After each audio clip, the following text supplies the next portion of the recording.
Perfect competition market, as we have seen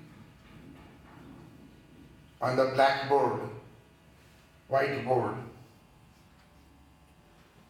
that in this market, perfect competition market, 6 characteristics are found.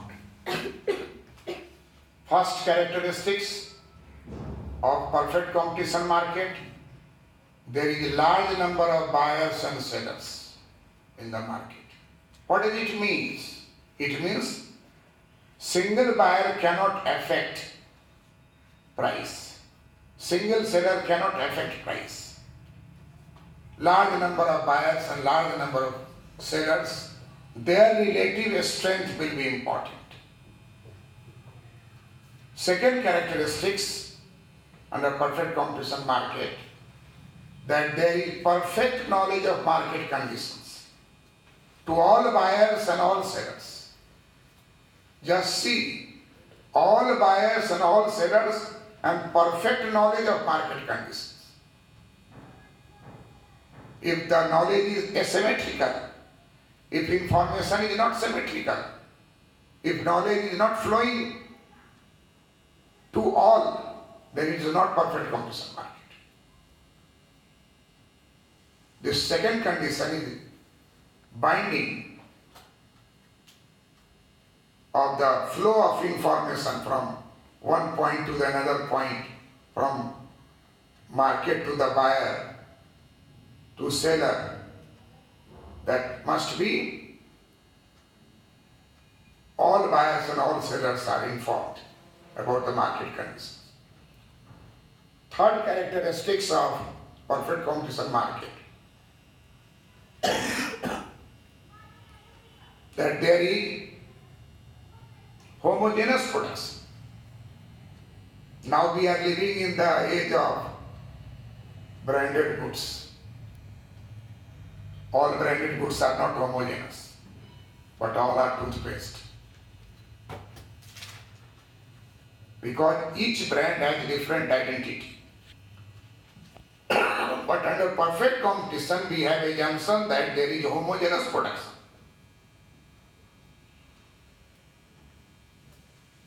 All commodities are homogeneous. Homogeneity is the feature of perfect competition market. Fourth one is free entry and free exit of the buyers and sellers in the market. This is that not a single buyer can influence price. Price will be influenced by the total effect of all buyers and total effect of all sellers. Under perfect competition market, all buyers and all sellers, their strength can influence profit and loss. If there is a loss, firm will leave the industry. If there is profit, new firm will enter into the industry. What is industry? Industry is the collection of firms. Firms may be of different size, but all firms are producing same commodity. Because we have taken commodity as a homogeneous. Firm size may be heterogeneous, small and big, but all are competing in the market. All buyers and all sellers will have entry and exit in the market. Profit will attract, loss will force them to leave the market. So this is the condition of perfect competition market. This is one of the characteristics. Next characteristics, that there is single price in the market.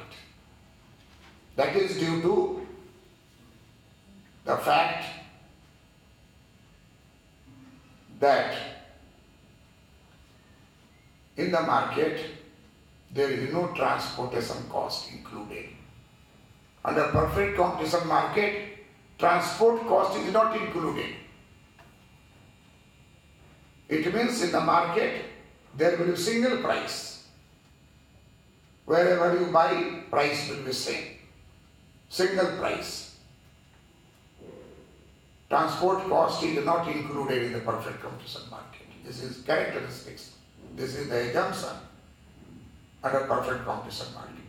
The last one is, there is perfect mobility of factors of production. Perfect mobility of factors of production. It means if there is a surplus, if there is a deficit, it will automatically, by mobility, it will be adjusted. All 6 characteristics are in the market. Then it is perfect competition market. Sometimes it is asked that what is pure competition? We have talked about perfect competition. What is pure competition?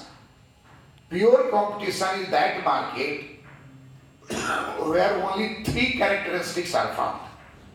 First 3. Under pure competition market, number 1, large number of buyers and sellers in pure competition. Number 2, there is perfect knowledge of market conditions to all buyers and sellers in a pure competition. Number 3, there is homogeneous production in the market of pure competition.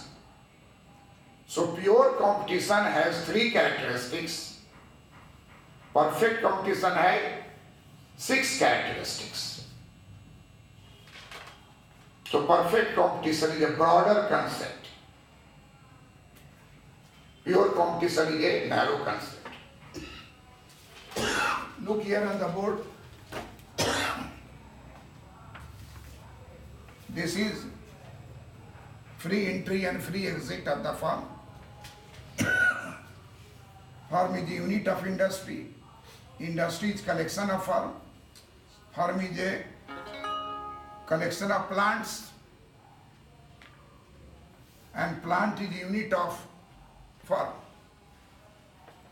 Look here, there are 2 demand and supply curve.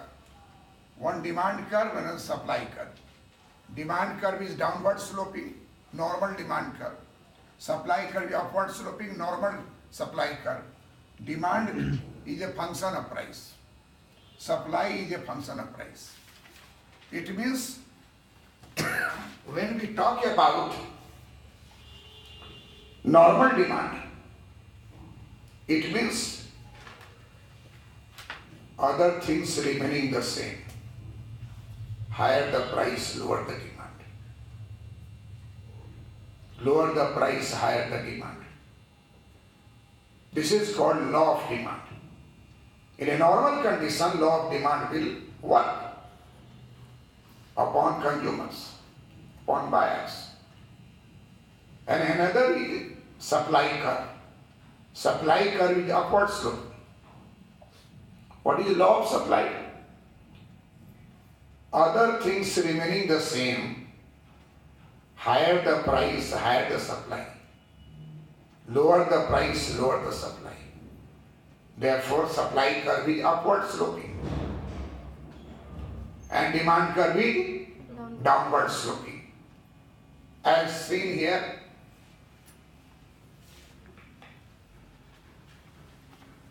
downward sloping demand curve and upward sloping demand curve. What we see, that demand curve has a negative slope and supply curve has positive slope. At the point E,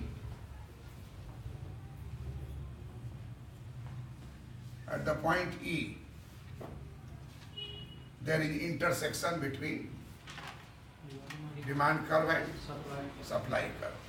So this is equilibrium price and this is equilibrium quantity demanded.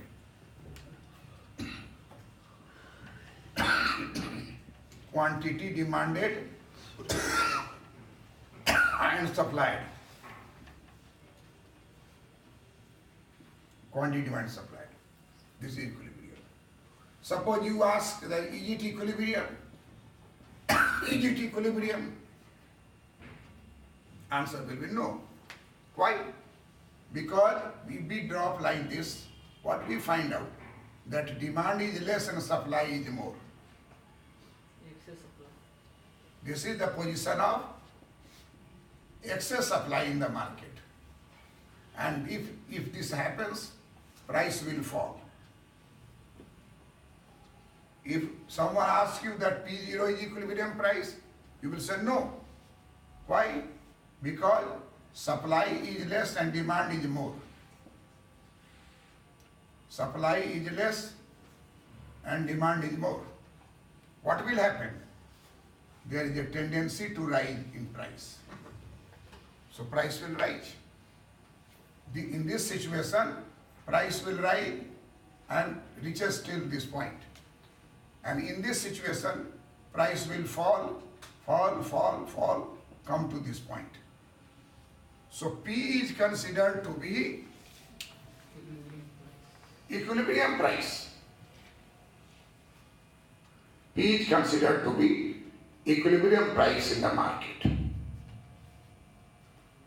Nowadays, in every country, developed country, underdeveloped country, developing country, emerging country like India, we all are now shifting from controlled market to free market.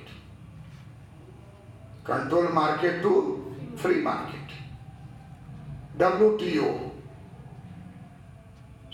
Under WTO, what they say, all members agreed to accept this free market economy. Free market. Because free market is ideal market. Price is determined by the relative forces of demand and supply. That's all.